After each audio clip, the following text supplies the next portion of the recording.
since you started on a proverbial note, and this may not technically be a proverb, but yesterday, I want us to start from the president's address on the economy. He said, "Sikam pedede." L'argent n'aime pas le bruit. You speak French very well. Yes. He even went into the French. All of culture is embedded in language.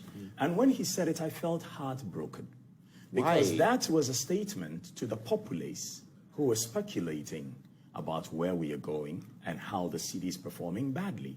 He thinks if you talk down the money, then the money will go down. No, that's not true.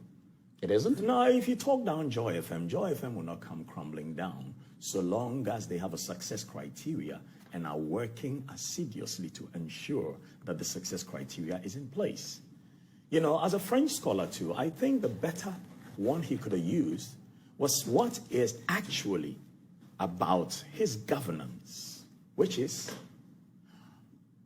l'argent n'est pas d'odeur.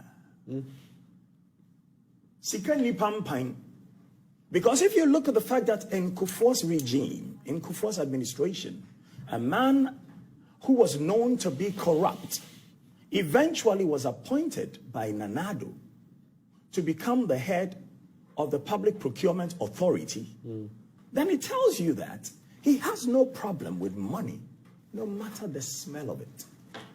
L'argent n'y a pas d'odeur. Sikeni pampang.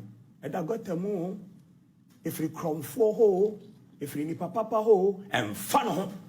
And have you heard this nonsense about the president's daughter being given a contract to paint the bridges? I can list the 12 top artists in Ghana today because I have bought from at least 10 of them since I was 18 years old when I started collecting paintings. Sam Bentil is one of them. Atu Delaki is one of them. These are names I recognize. Kudo is one of them. My brother Nick Kowalski is one of them. Larry Otu is one of them.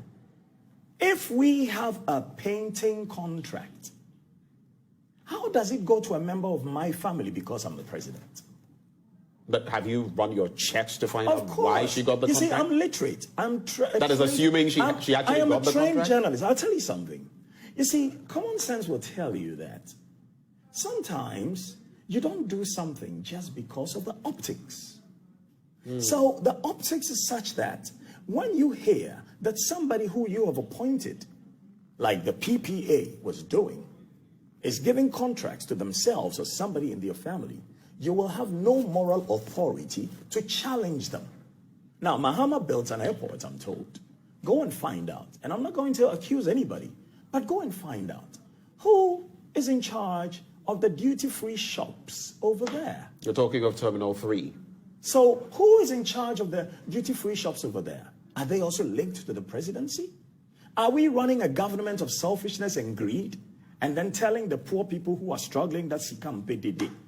When a young man has died because of two cities,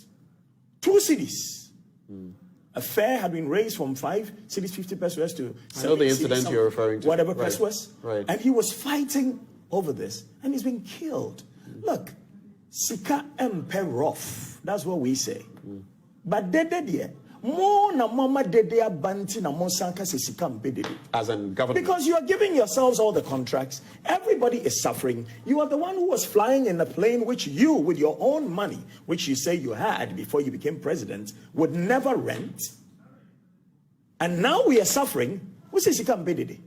Listening to that speech yesterday, which was a total failure, because as a professional speechwriter, as a man trained as a journalist in mass media, brands and culture practice, I can tell you, a speech must have some conviction, it must have some passion, the inflection must be brilliant, and at the end of it, it must call people to action. What was the call to action?